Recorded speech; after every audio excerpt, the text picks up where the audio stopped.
good morning. Well, unless of course you're watching this and it's not morning, and in which case still a good morning to you because it's a very good one to me. Today I've got an interesting video for you guys. As some of you may know, I work in tech for a company that's somewhere around Johannesburg in Gauteng. But I work from home in Limpopo, like the true definition of working from home, in a small township called Elim Hospital. Yes, I know Elim Hospital is actually a name of a township. It's about, I think, 120 kilometers from, what's this place, Polokwane, near Louis Trechard, or Louis Strichard, depending on how you want to call it or where you're from. So the reason why I decided to make this video is because I am driving a very old car. This car is about, how old is this car? It's from 2011. That makes it about 14 years old, I guess, if my math is correct. Yeah, and I've done quite a lot of work on the car myself. If you've seen some of my previous videos, I've done the starter motor, I've done the alternator, and I've recently done the clutch. I didn't make a video of that. It was too stressful to actually make a video while I tried to figure out how to replace a clutch, whole clutch assembly. But yeah, I'm actually very anxious to see how this car is gonna do on such a long distance journey. But yeah, I guess we'll see how that goes. And without wasting any time, it's actually what time is it? It's 2:45. So I'm driving straight to work from my hometown in Limpopo. It's gonna be quite an interesting one. Right now it's about 2:46. I don't know, let me just get this. I don't know if you can see it. See 2:46. And yeah, let me put my camera there. Right, let's get to it then. It starts. Sounds good so far. Right. Getting some essentials. Big one. Okay. Right. So you join me a little later on, a few minutes later from the intro. Yeah, I've had some time to get some supplies. And I've driven far enough from my house that you guys can't find me, in case you're looking for me. Right now, I'm driving past, okay, I'm not even sure where this is. It's just a few kilometers from my home. Yeah, so it's a road that connects our little township to the N1. The longest, or is it the biggest road in South Africa? Right, so I thought I'd take this time out to tell you guys about the car that I'm driving. I noticed that I didn't say much about the car that I'm driving and what makes this video so interesting. This is a 2011 Hilux, Toyota Hilux to be exact, 2.5 D4D SRX extended cab. For those who could not afford to buy the double cab but still wanted to put some people illegally at the back. I'm not saying that's what I do. There's no one at the back, as you can see. I'm driving alone. But yeah, if I remember correctly, this car is it's not particularly powerful or anything like that. It has a like I said, a 2.5 diesel, a turbo diesel engine, 4 cylinders. I think about 75 kilowatts. This is the lowest tune one. It's not the 6-speed, it's the 5-speed manual. So it comes with 75 kilowatts. I know there's one which says about 90, 95, I don't know, somewhere there. Or yeah, but it's still a 2.5, but it has a higher power rating. Never driven it, I've only seen it on paper. But this guy is okay, my god, quite reliable.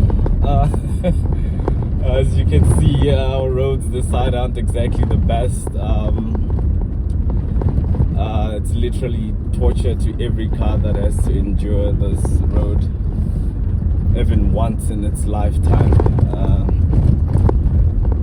I don't know who I must complain to, but I feel like in South Africa, okay, let me not say that, I want to be charged with treason. Yep, but we have potholes, guys, let's be honest. And I mean, I say potholes, but these aren't potholes anymore. There's literally no tar road here anymore. It's just a gravel road, and it isn't supposed to be a gravel road. If I was not on video, I would be taking a video of how the road looks, but that would look illegal right now if I took out the camera and then did that. So I'm not gonna do it because I'm behaving. I'm on video. I wonder if you guys can even see me with all this bouncing around.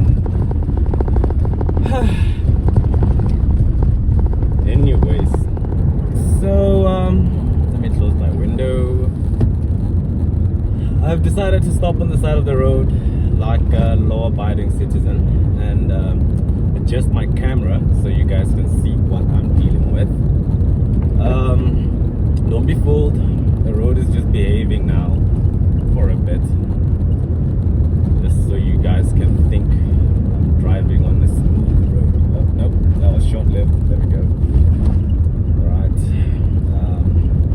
My current speed right now is 60 kilometers per hour.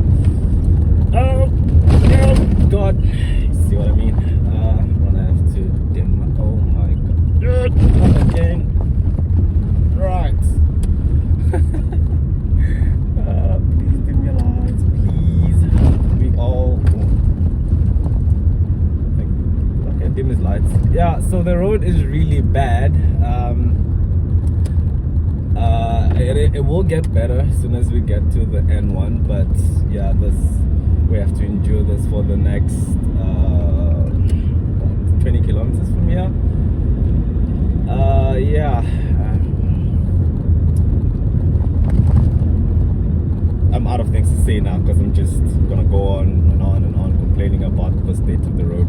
I'm just gonna keep my mouth shut and you guys will just be with me as I fight my way through this part of the road. Like I said, this is a very reliable car. It's tough as nails. You can imagine it's lived most of its life on roads like this, some of them even worse. And I think as far as maintenance goes, there hasn't been a lot done on the car that's old. I mean, the clutch, I had to replace the clutch anyways. I mean, I think after about 200,000 kilometers, that's where you really start to think about getting a new clutch. And this has lived a particularly hard life in the past. As you can imagine, it's a pickup truck or a buggy, as we'd like to call it. Right, as I was saying before, we were rudely interrupted by a little thing called out of memory on my phone, as I'm recording this on my iPhone. I was saying this is a pickup truck or a buggy, as we'd like to call it in our country, South Africa. Yeah, it's had some really heavy stuff at the back and driven oversized terrains. In terms of maintenance on the car suspension, what we've done so far is we've replaced the tie rod endings and that whole assembly, and as well as the ball joints. Actually, the ball joints, that was an interesting story. It was quite a scary one. I was on this road, but a bit further back. I hit a really big pothole, like really hard, and the right ball joint broke off completely, and then like I was basically just, the car was undrivable after that. I had to be towed home because yeah, it would have been impossible to drive home But as you can expect, I mean, these roads are pretty horrible, and I wouldn't blame that on the car not being good or anything like that, on the car's reliability. It's just the conditions that the car was subjected to. But yeah, I mean, overall, this car has been very good. I think that's why it's lived with us for so long. I mean, when I got my driver's license, this was the car I was driving most of the time. I took my driving test. I actually took my first driving test on this very same car, and as you can imagine, I failed when I was doing my side parking or parallel parking. Left the mirror outside, and on my second attempt I was freaking out. I couldn't get the car into the parking bay, and yeah, that's when I failed. And yeah, I eventually used the smaller car and got my license. But yeah, I'll catch up with you guys later.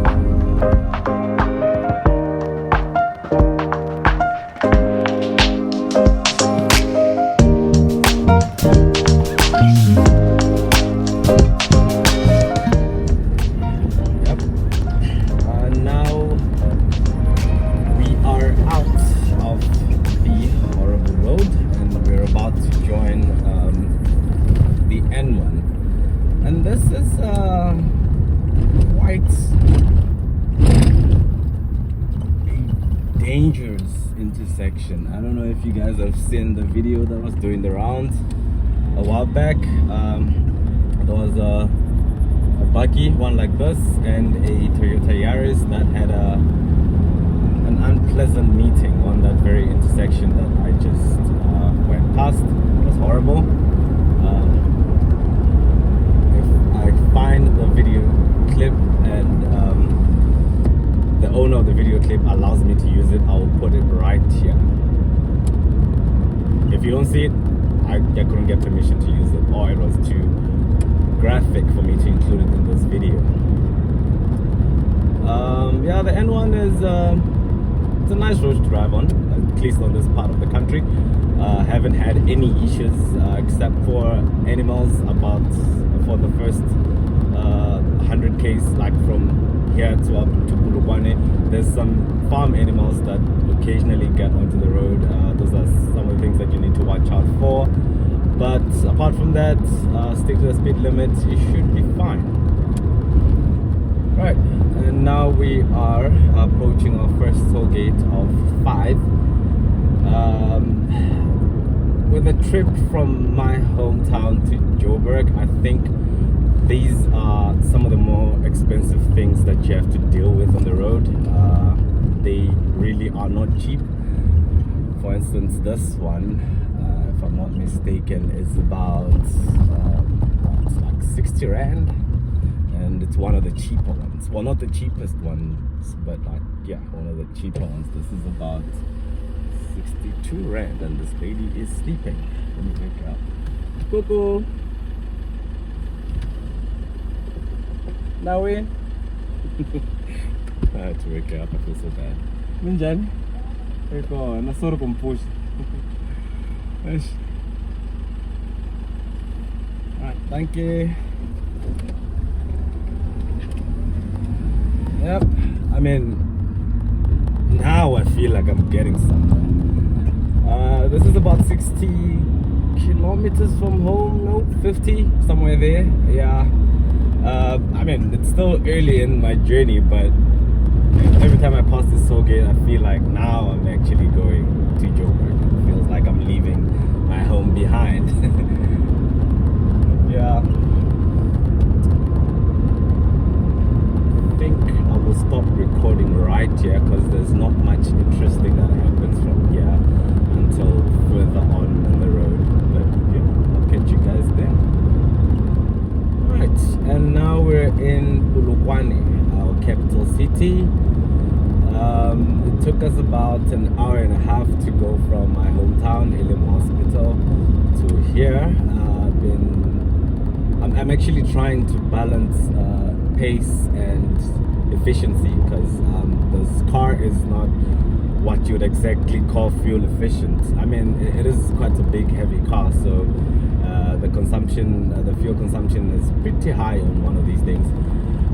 The trip computer in this car doesn't exactly tell me my fuel consumption or anything like that. I have to rely on my own mathematics to figure out how much gas I use a certain time or period or distance. With what I've gathered over the days and over time is that if I do about 120 kilometers an hour, this car averages about 9-10 liters per 100 Ks.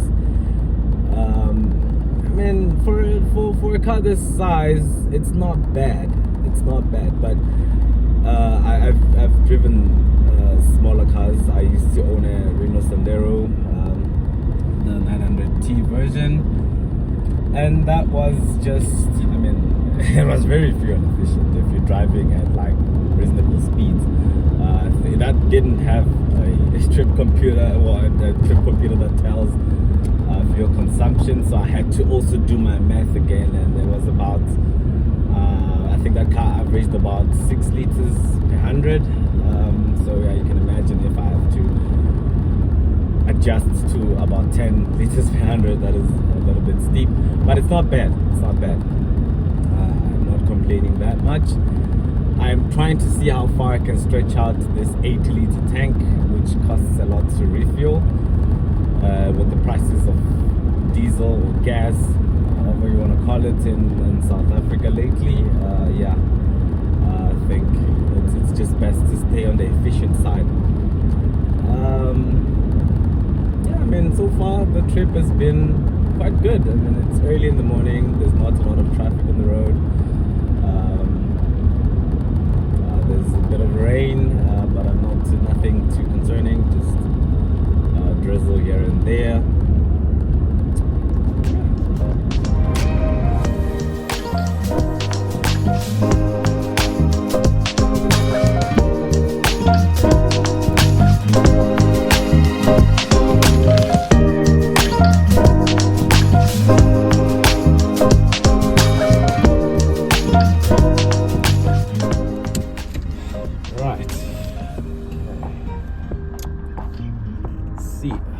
Problem with fluids, or drinking a lot of fluids, is that every now and then you have to stop for a bathroom break.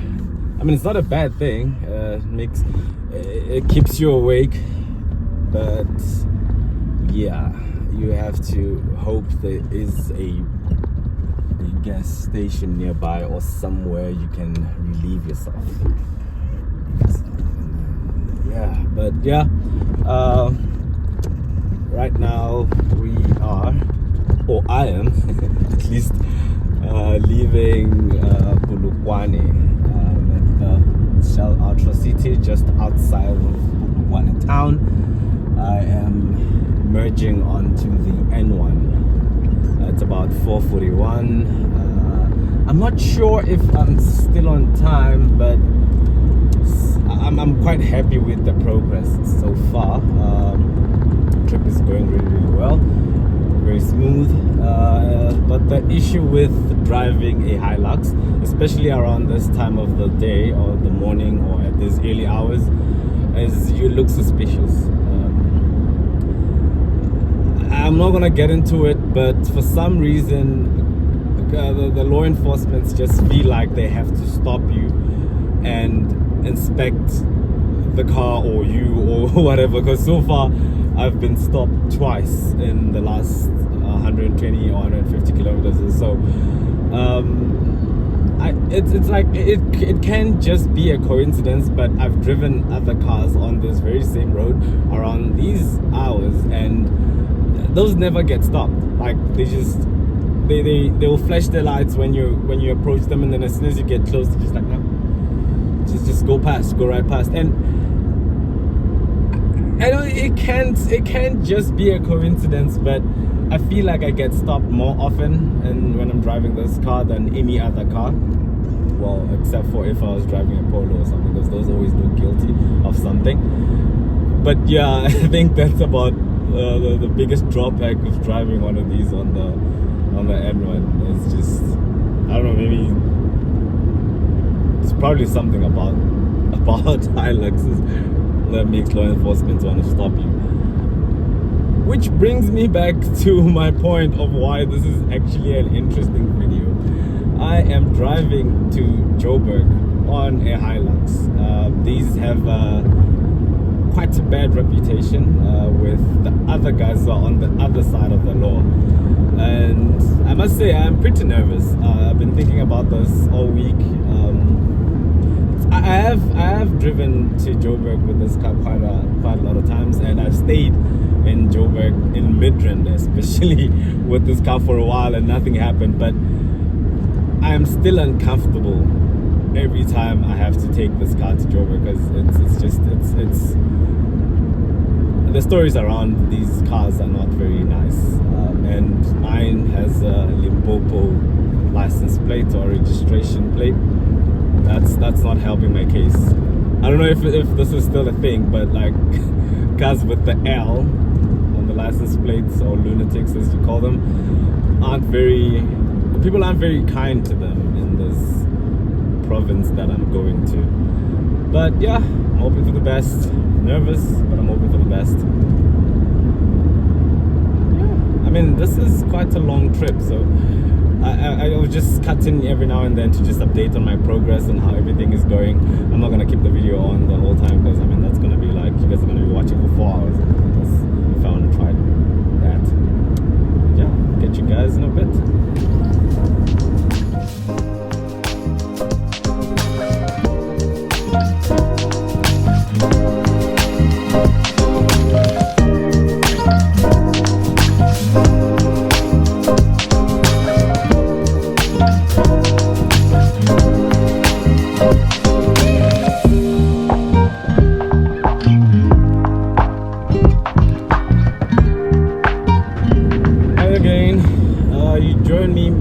Later on in our journey, as you can see, the sun is coming up.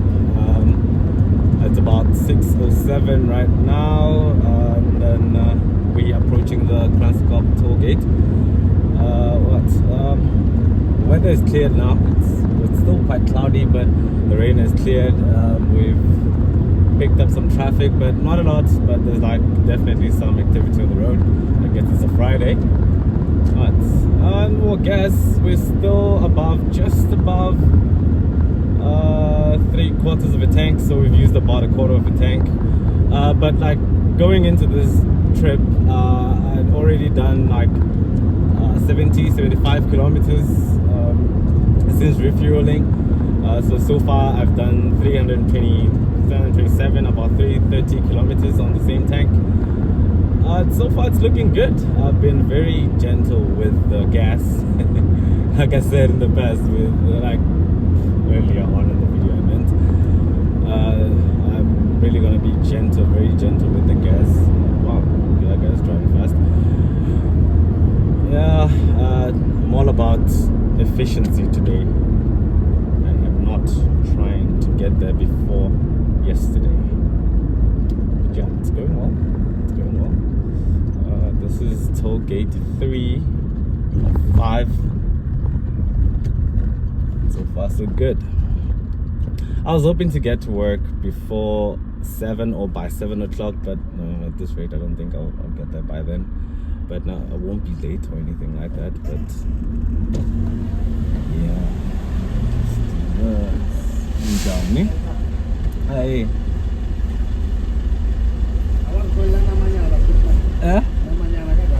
Go on, Joe.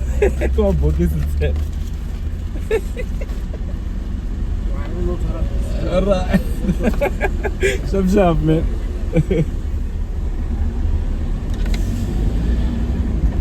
Oh, there was still a wing left then. I thought the meter's finished. Missed again. Right in front of the cops. They probably think I'm nervous. Oh yeah, and the fluids. We have to stop for another bathroom stop. it does take a bit of time off the trip, or add a bit of time to the trip, but the constant need to go to the bathroom, constantly being pressed the whole time, it keeps me awake, considering that I woke up at about 1:30 this morning, so I can get ready, and only to leave at 3. That's just me. Wow. You know, I feel like this car needs a 6th gear, because like right now I was about to change to 6th, and then I just looked down and I noticed that I don't have a 6th gear. But I think of all the things that I wish this car had, that's one of the biggest things. I think Toyota kind of dropped the ball on that. They should have made it a 6-speed Ford, because I mean the 5-speed Ford, you sort of feel like it's on normal highway speeds, it's kind of like it's running out of breath. Like not necessarily running out of breath, but the revs are a little bit too high for my liking. I mean, I'm doing about 3,000 RPM at just 120. I feel like that's not the most efficient thing out there, but I guess they get this towards working, like having like a lot of torque and having a lot of pulling power, but not necessarily for highway speeds and the likes. But I don't know, I'm not an engineer or anything like that. It's just my thinking. But yeah, we are at Transkop something engine garage, one stop, for our 3rd bathroom break. I went for my 2nd off camera. I was still at a proper garage, guys. I didn't just do it in the bush. I'm a decent person, guys. I do not do such things, especially when I'm recording a video like this. But yeah, that's it for my update. See you on the next one.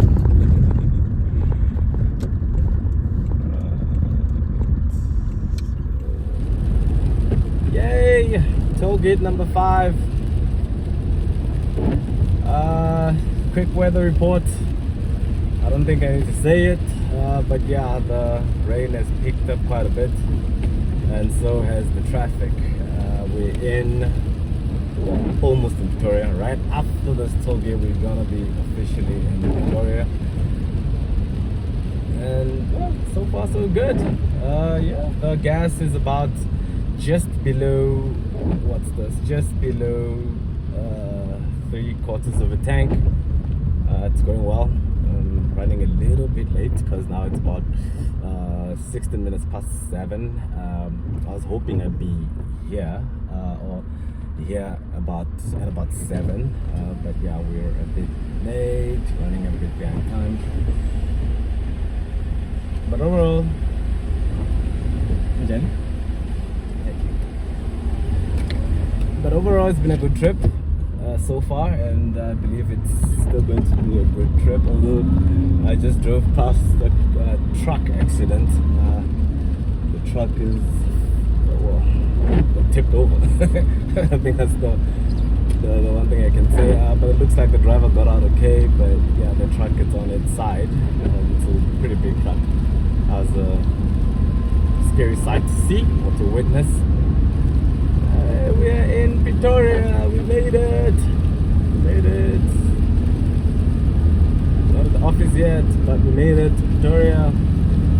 In another province, capital city of the country. Hey.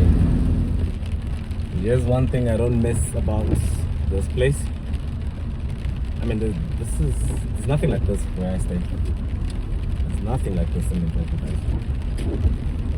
You get out at a specific time from your house and you measure the distance, right? And then you sort of like know how long it will take you to go that distance, and then you will arrive at the time you plan to arrive at. There's no stuff like this that just comes up out of nowhere.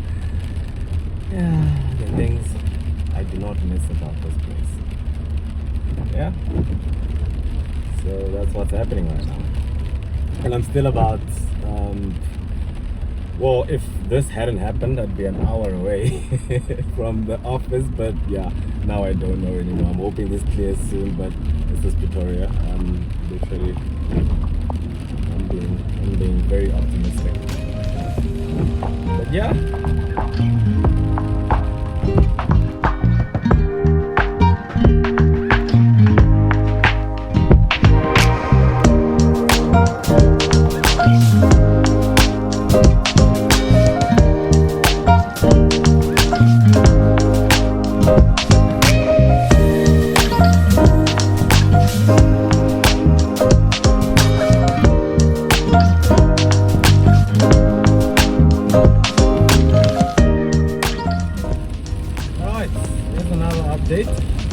The traffic is clear after a long time. That was very tiring because this car is manual. You can imagine how it feels, and the clutch is a lot heavier than you'd expect. I mean, it is a pickup truck after all. But yeah, traffic is cleared. The rain has gotten worse.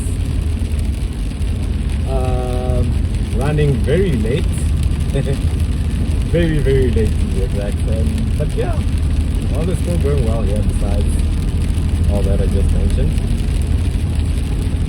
Had a few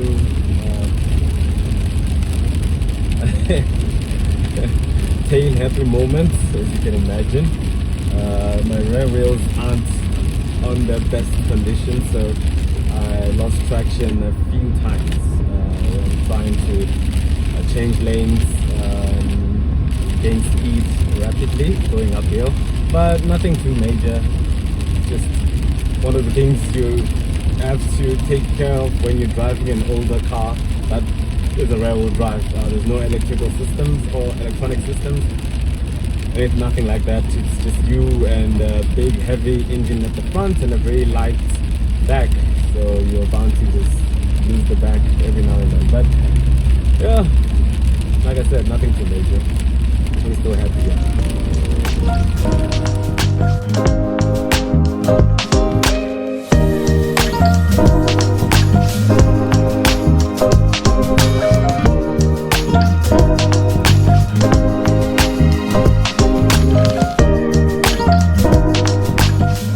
And we are here.